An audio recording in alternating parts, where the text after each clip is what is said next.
That is what Gearz is all about.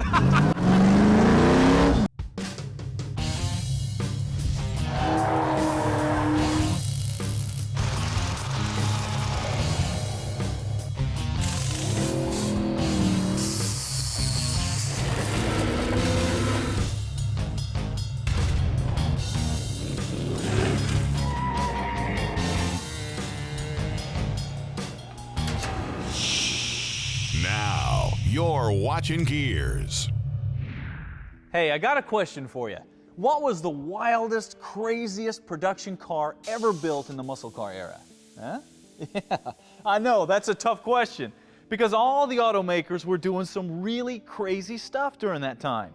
I mean, you might have guessed the GTO Judge, or the Buick GSX, or the Boss 429 Mustang. And those are all good guesses, because those were crazy cars. But as wild as those were, they pale in comparison to what was going on at Plymouth, when in 1970, they put a big droop nose and a huge dorsal fin on a Roadrunner. And they called it the Superbird.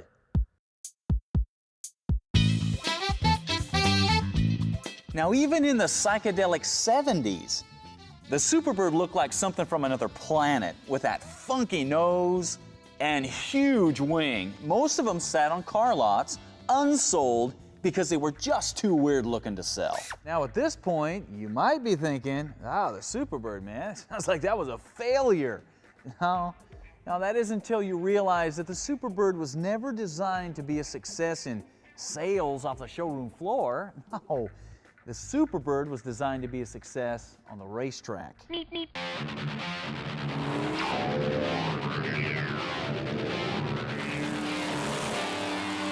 The Superbird not only looked fast, it was.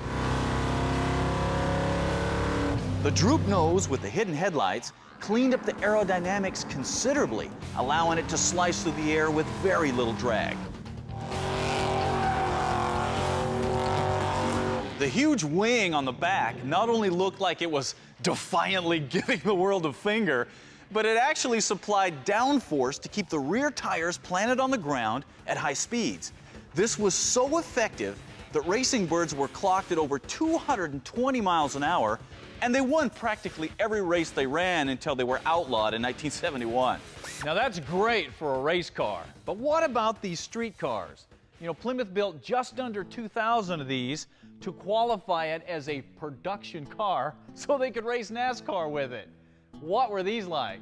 Well, they were pretty nasty in their own right, if you can find one. You just don't run across an unrestored car of your dreams that's in reach. You know, I've got the money, I can do this. Now, to go along with the big attitude that these cars had, a big engine was mandatory. And the engine in this bird is the legendary 440 six-pack, making it every bit as nasty as the 426 Hemi. And let me tell you, it is a magical automotive moment when you open those 3 two-barrel carbs and let this baby scream. Of course, it's not the fastest car on the road. That distinction belongs to somebody else. And with a car like this, it's a good idea to stay on their good side. The interior is typical Roadrunner. Straight and to the point. And yes, that is a bench seat that you're seeing there. Now, you know what a bench seat was for, don't you? A guy and girl out on a date, guy sitting over here, girl's over there too far away, and whoa, there's a dog on the road, whoa! Now that's a good design.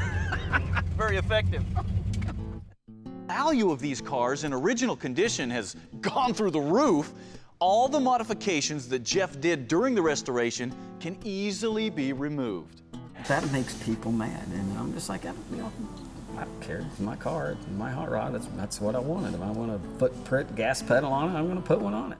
Back out on the road, nothing grabs attention like a Superbird. Of course, nothing is as hard to park as a Superbird either, especially with today's shrunken parking spots. Let's just say these things were built for wide open spaces. Driving the Superbird hard is an experience because this is a big machine. Now, the suspension upgrades that were done to the car actually make it handle reasonably well, but with as much torque as the 440 kicks out, it's really easy to drift this thing sideways and steer it with the throttle. And that, my friends, is a beautiful thing to see. Well, there you have it, the Superbird. Without a doubt, the wildest production car ever built. Now, some of you might be thinking, oh man, I am not believing that you just went out and ragged on a Superbird. What, are you crazy? Well, maybe, but believe me, I didn't hurt this car at all, man. This thing was designed to do far more than what I did to it, and that's the point here. These kind of cars weren't meant to sit in a garage or in a museum somewhere. No, these were made to run.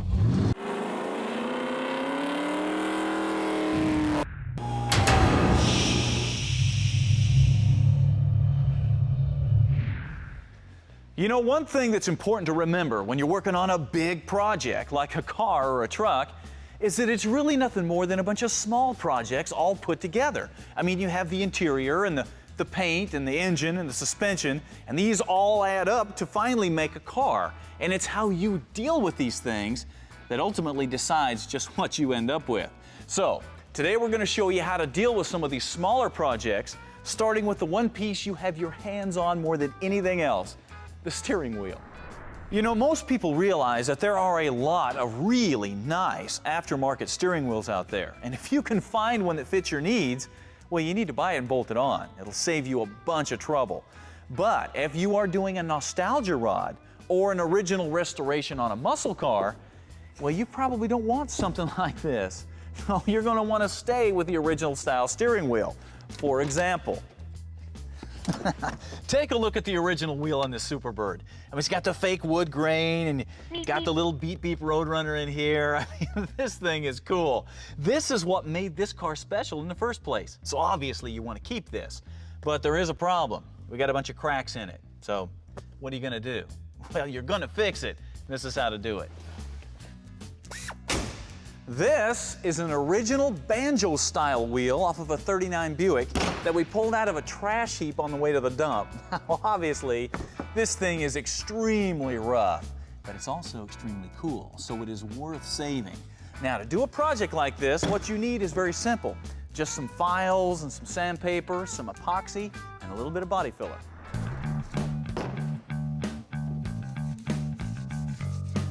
All right, once you have the wheel super clean, so there's no grease or grime on it, take a file and go to work on the cracks.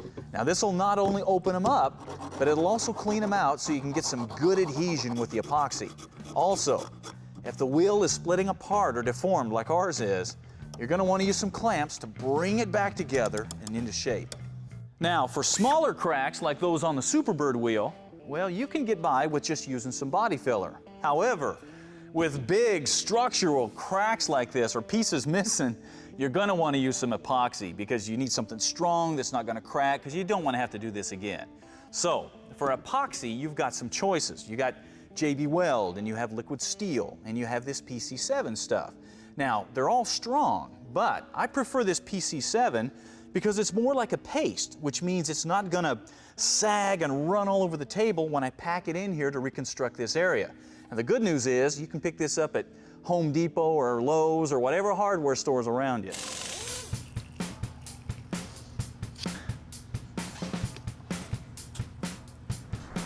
Make sure to work and press the epoxy into the cracks and build up the damaged area so you've got something to work with when it dries.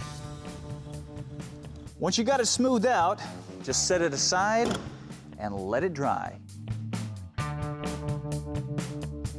Okay, once it's dry, go to work with the sandpaper shaping the epoxy. Now the key here is to take your time and work the epoxy into the original contours of the wheel, reshaping the curves, the finger grips, the ends, everything. If your wheel was in really bad shape like ours was, you may need to add some more epoxy to fill everything up. Now you can get a pretty good idea of just how nice this wheel's gonna be, especially when you consider what we started with. Now, it's just a matter of taking your time, going through the steps from here to here to here, and then once you get it all smoothed down, all you gotta do is paint the wheel, and you are ready to roll. Now, the good news is, even if you don't plan on using this wheel, you can take it to a swap meet and sell it. I mean, people pay good money for this kind of stuff, even if they thought it was garbage before, which makes doing this kind of project not only time well spent, it's also like getting money for nothing.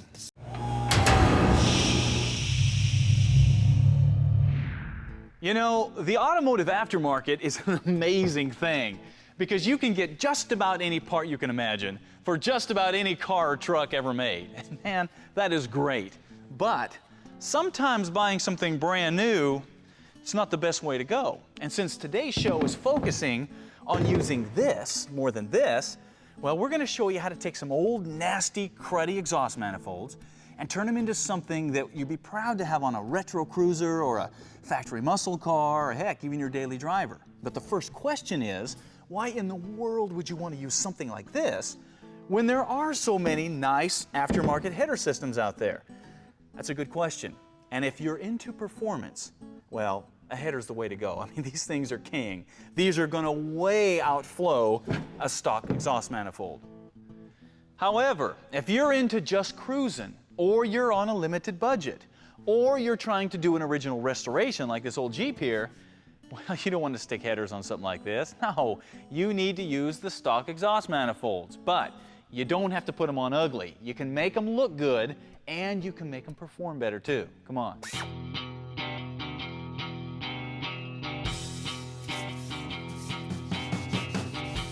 The first step is to clean them up really good, inside and out, and get all the years of gook and grime off of them so you can see what you've got. Man, those things are restrictive. I can't even get my finger all the way in there. Now, what you're looking for here is any kinds of cracks or damage, because if these things are broken, they're junk. You gotta find some others. Now make sure you pay special attention around these mounting ears, because this is an area where people will overcrank the bolts and they'll crack them. Okay, now comes the fun part, because it's time to do a little bit of nipping and tucking, because most manifolds came from the factory really ugly. I mean, look at this. It's all lumpy, it's got part numbers in it, you have a boss here, you've got flashing from the casting process, you even have some protrusions here that nobody really knows what those are for. So we're gonna get rid of all that stuff. Now, to do this, you're obviously gonna need various grinders and saws, but you're also going to need some grinding rolls like these we got from Standard Abrasives, and some rotary files like these we got from Cornwell. I'm going to show you why here in just a second. The first thing we'll go to work on is the big stuff, and that's where the grinder and the saws come in. Now the idea here is to get rid of everything you don't like.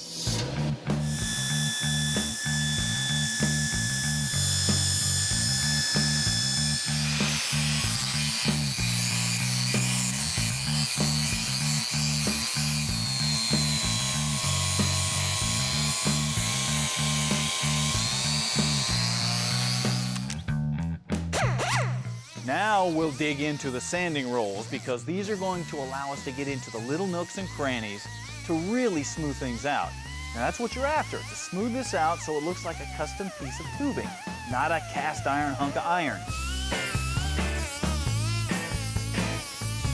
Be prepared to spend some time here making it look good.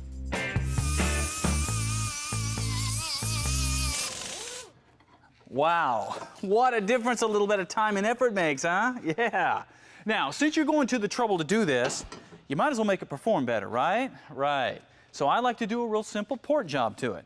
And that's just a matter of setting a gasket in place and opening up these ports to where it matches the gasket. And make sure you go down inside and knock out any rough stuff too. You'll be surprised what a difference this will make for your performance.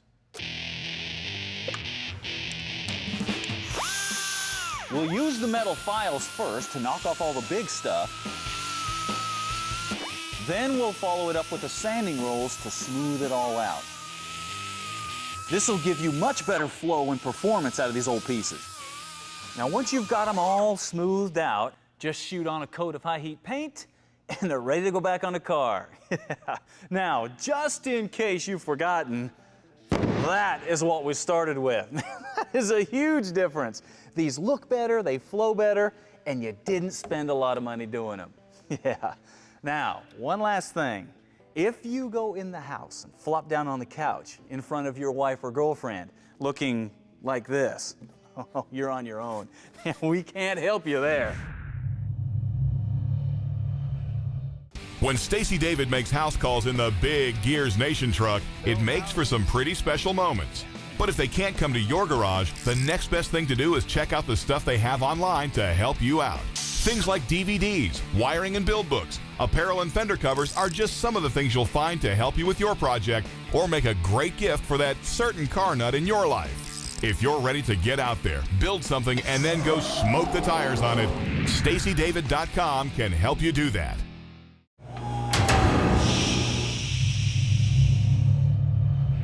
And now, Tool Tech, brought to you by Dake. If you have the dream, we have the tools.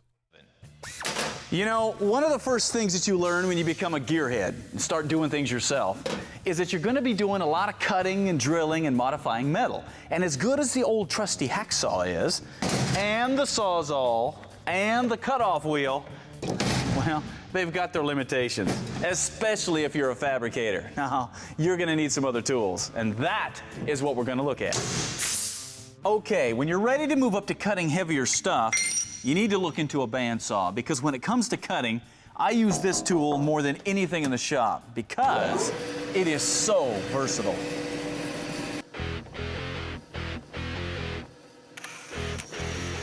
It'll cut tubing, flat stock,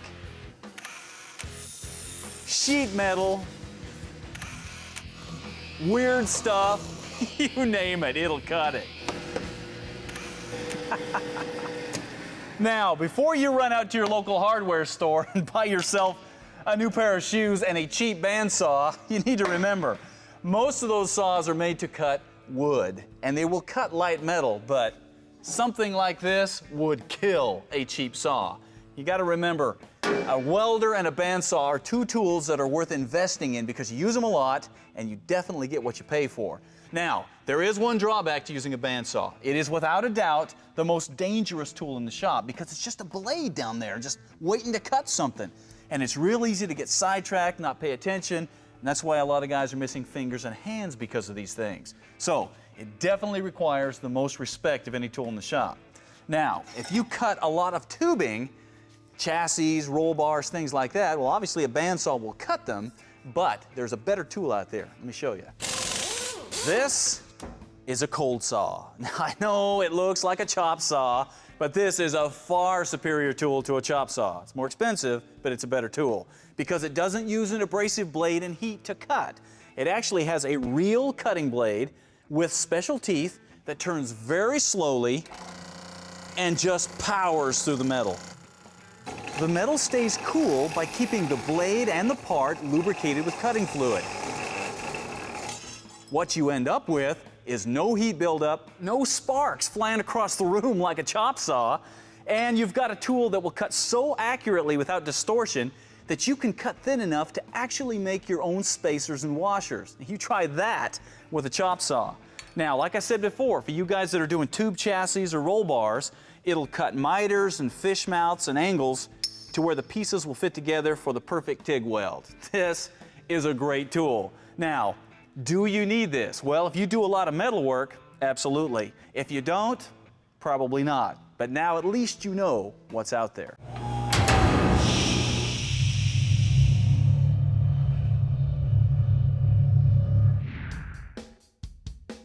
And now, what are you working on? All right, now it is time for What Are You Working On? Because this is where we feature one of you guys or girls right off of the Gearz TV website. And today we're actually going to do two of them because a few weeks ago we skipped one and we've been getting a lot of stuff, a lot of cool things coming in, so we want to catch up and feature you guys. Now, the first thing we're looking at today is from a kid named Cale Roper from Canton, Georgia. He's about 18 years old, and his project is a '79 Camaro Rally Sport that he got when he was 15 for $500. Take a look at it. This is what it looked like when he got it. You know, that's a typical old beat-up Camaro. Here's the interior. Yeah, that's not a whole lot better. And of course, the motor. Oh, that thing is rough. We've all seen that car before. Now, he said he got the money for the car by working on his grandpa's farm. Man, I respect that. Kid went out, worked, got the money for the car that he wanted.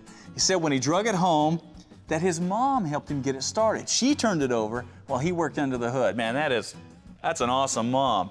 Now, as far as the restoration, here's what they did. They pulled out the old 305 and stuck in a 350 crate engine. Take a look at that. Look at the detail of what he put into this thing. The motor's painted, valve covers look good, has a functional ram air system on it. This is really nice. He spent the time doing the details, and now he's proud to pop the hood, and we're proud to put it on TV. Very cool. Now, of course, they did the interior. Take a look at it. Kept it pretty stock, but it looks nice and clean. And he says that his dad did most of the paint and body work. I don't know how you talked your dad into it, Cale, but looks like he did a really good job. And that is cool. So, Cale, take a bow, man. You did yourself proud. Okay, now we've got something completely different. This comes from a guy named Tim Heath from Middlebury, Indiana. And he has got a 1966 GMC grass fire truck. Take a look at this thing. He got it from the local volunteer fire department. It only had 25,000 original miles on it. The thing was in excellent shape. Now, he did a mechanical restoration on it, the brakes, the bearings, the U-joints, etc. And then he said he did a few modifications to it. Now, by the pictures here, I see that he's got some different lights on it, some flames down the side, and some cooking utensils on the side. But he said the wildest thing he did was he put flamethrowers on it. Yes, Tim put flamethrowers on his fire truck. This guy's great, man. I love it. Now, of course, the last picture here is where Tim has to sleep now that his wife found out how much money he spent on the fire truck. And of course, his transportation there is to his left. So, Tim, we're just kidding with you, man. You know, that's the cool thing about this. You know, it's so diverse. On one side, you got a young kid that's building his first hot rod. The other side, you got this guy that's putting together this cool fire truck. There's something for everybody out there. So get out there, get on the Gearz TV website, show us what you got. Now, I've got a question for you. What is the most iconic, famous car ever built? 57 Chevy? Mustang? Camaro? What do you think? Well, I'll give you a hint. It is the quintessential hot rod. It's the car that everybody thinks about when they think about a hot rod going fast. Next week, we're going to show you what goes into one.